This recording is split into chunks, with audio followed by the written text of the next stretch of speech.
Halo teman-teman Culus, salam jumpa lagi. Besok Barcelona akan berhadapan dengan Bayern Munchen di Liga Champions ya. Ini liga hidup mati. Kalau Barcelona kalah atau seri ya pasti akan terlempar dan siap-siap berlaga di Liga Eropa.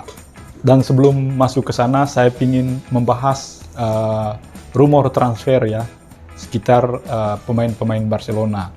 Kabar terbaru teman-teman, Manchester City, Ferran Torres semakin intens berdiskusi dengan manajemen Barcelona terkait ketertarikan pelatih Xavi Hernandez mendaratkan Torres ke Camp Nou. Pakar transfer Fabrizio Romano dalam unggahan YouTube-nya kemarin 5 Desember 2021 mengatakan Ferran Torres ingin kembali ke Spanyol dan memperkuat Barcelona. Manajemen kabarnya sudah bersepakat dengan pemain dan Torres ingin menurunkan harganya, dan Manchester City mematok harga di angka 55 sampai 60 juta euro.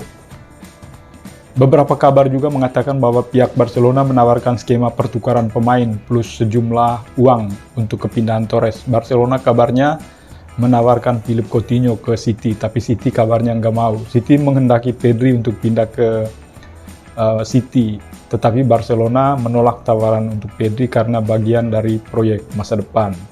Lalu striker Barcelona Memphis Depay kabarnya sudah tidak betah tinggal di Camp Nou. Agen sang pemain kabarnya ingin mendengar tawaran dari klub lain untuk sang pemain. Menurut laporan El Nacional, setelah kepergian mantan pelatih Ronald Koeman, Memphis tak betah di Camp Nou. Di bawah pelatih baru Xavi memang posisi Memphis tak menjamin bermain reguler jika Ansu Fati sudah sembuh dari cedera. Apalagi penampilan Memphis setelah Ronald Koeman hengkang dari Barcelona mengecewakan. Dalam 4 pertandingan yang dijalankan di bawah pelatih Xavi, Memphis menjadi pusat perhatian dan kritik publik karena mandulnya lini depan Barcelona ya. Pelatih AS Roma Jose Mourinho kabarnya tertarik memboyong Depay ke Olimpico Stadion di Roma.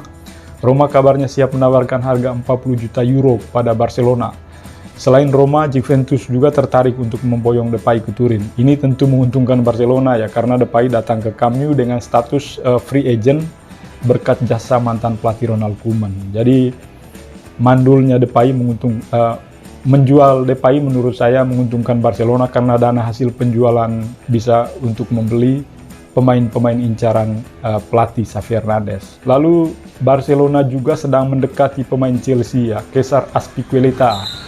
Jadi ini menurut saya pendekatan yang bagus karena di akhir musim nanti Aspi ini sudah free agent dan apalagi dia sering dicadangkan di Chelsea, dan saya kira ini adalah opsi yang baik untuk lini belakang Barcelona karena di posisi sayap kanan posisi Des itu tidak terlalu stabil, dan kelebihan dari Cesar Azpilicueta adalah dia adalah pemimpin di lini belakang, apalagi pemain-pemain bertahan back Barcelona kan masih muda, Ronald Araujo dengan si Eric Garcia.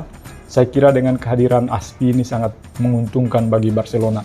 Dan Aspi sendiri kabarnya tertarik untuk pindah ke Barcelona. Lalu kabar terakhir, kontrak Ousmane Dembele kemarin manajemen Barca sudah mengajukan tawaran perpanjangan kontrak untuk Dembele ya.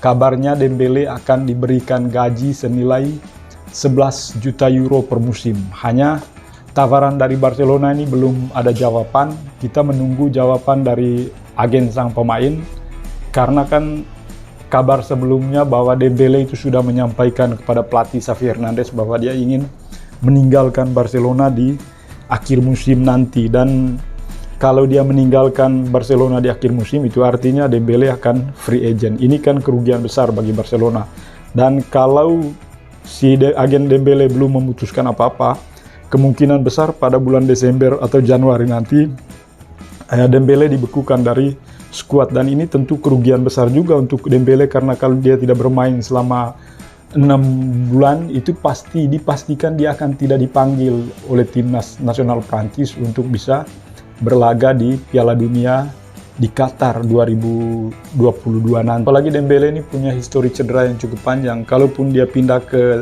Liga Inggris ya belum tentu karirnya juga bisa sukses dengan kondisi cedera yang dialami saat ini. Lalu yang terakhir teman-teman, kita coba membahas ya laga hidup mati antara Barcelona dengan Bayern Munchen ya pada matchday ke-6 grup Liga Champions ya besok malam. Barcelona dijadwalkan menyambangi markas Bayern Munchen hari Rabu 8 Desember 2021 atau Kamis pukul 3 VIP pada laga pamungkas grup Liga Champions. Jadi Barcelona dihadapkan pada menurut saya misi yang agak mustahil, impossible mission untuk bisa menang lawan Bayern Munchen. Memetik kemenangan di kandang Bayern Munchen bukanlah tugas mudah bagi armada Xavi Hernandez. Barcelona tidak pernah menang ketika berstatus sebagai tamu di Allianz Arena. Dari 4 pertemuan terakhir di Jerman, Barca menelan 3 kekalahan dan 1 hasil imbang. Tapi meski demikian kan Munchen bukanlah tim yang tidak bisa dikalahkan. Hal itu terbukti oleh 3 tim Liga Jerman yakni Eintracht Frankfurt, Borussia Mönchengladbach dan Augsburg, di mana semuanya pernah mengalahkan Bayern Munchen yang katanya tangguh. Dari 3 tim tersebut kecuali Augsburg, Gladbach dan Frankfurt merupakan tim yang memiliki basis permainan yang mirip dengan Barcelona. Kalau teman-teman lihat, keduanya memakai formasi 3-4-3 ketika sukses menjinakkan di Rotten. Dari ketiga tim Bundesliga tadi, semuanya memiliki beberapa kesamaan dalam cara mereka bermain untuk menaklukkan Munchen. Jadi mungkin pertama yang akan dilakukan Barcelona, yang pertama tekanan tinggi dan intens yang memaksa Bayern Munchen untuk mencari bola yang lebih panjang dan menarik otak permainan ya. Joshua Kimmich nanti kalau benar-benar dia main untuk keluar dari posisinya. Kalau itu menurut pandangan saya. Dan itu juga yang dilakukan oleh ketiga klub kalau teman-teman menonton laga ketiga klub ketika mengalahkan Bayern Munchen. Jadi mereka ketiga klub itu ketika melakukan pertandingan dengan Bayern Munchen, mereka juga cepat melakukan transisi dengan kecepatan tinggi yang membuat para pemainnya dengan cepat tiba di area Manuel Neuer dengan keunggulan jumlah pemain. Pertahanan Bayern Munchen sendiri tidak bermain dari belakang dengan baik ketika berada di bawah tekanan. Coba teman-teman perhatikan lebih teliti. Yang kedua, Barcelona tidak boleh pantang menyerah ya. Itu menjadi kunci dari pembalikan keadaan saat melawan Munchen. Dan itu juga yang dilakukan oleh 3 tim yang pernah mengalahkan Bayern Munchen. Saat Frankfurt membalikan keadaan di Allianz Arena misalnya, salah satu kuncinya adalah terus berkomitmen. Hal itulah yang turut dilakukan oleh Mönchengladbach dan Augsburg. Ketiga yang harus dilakukan oleh Barcelona, meski terlihat seperti bunuh diri, cara mengalahkan Bayern Munchen adalah bermain tanpa rasa takut. Dan itu juga dilakukan oleh 3 klub yang pernah mengalahkan Bayern Munchen. Mengancam mereka kapanpun bisa dilakukan oleh Barcelona dengan materi pemain yang mereka punya saat ini. Apalagi didominasi oleh pemain-pemain muda seperti Nico, Gavi, Abde, Frenkie de Jong, dan saya harap Xavi bisa menginstruksikan pemain-pemain mudanya untuk lebih aktif mengalirkan bola ke depan, bukan melakukan back pass ke belakang terus, dan itu harus benar-benar diperhatikan oleh pelatih Xavi ya, karena kita lihat gelandang-gelandang Barcelona yang masih muda-muda itu sering melakukan back pass, menarik bola ke belakang, dan itu yang membuat aliran bola untuk masuk ke kotak penalti itu berkurang. Xavi harus belajar dari beberapa pertandingan sebelumnya yang belum terlalu maksimal dilakukan oleh pemain-pemain Barcelona. Proses transisi Busquets itu sudah terlalu tua, proses transisinya agak lamban. Saya kira kalau Xavi berani, dia harus menempatkan Frenkie de Jong pada posisi pivot ya, atau bisa pakai double pivot untuk bisa menahan serangan dari Bayern Munchen, karena Frenkie de Jong itu bisa menjadi double pivot dan sekaligus dia diinstruksikan untuk cepat mengalirkan bola ke depan karena dia masih muda dan mobilitasnya boleh.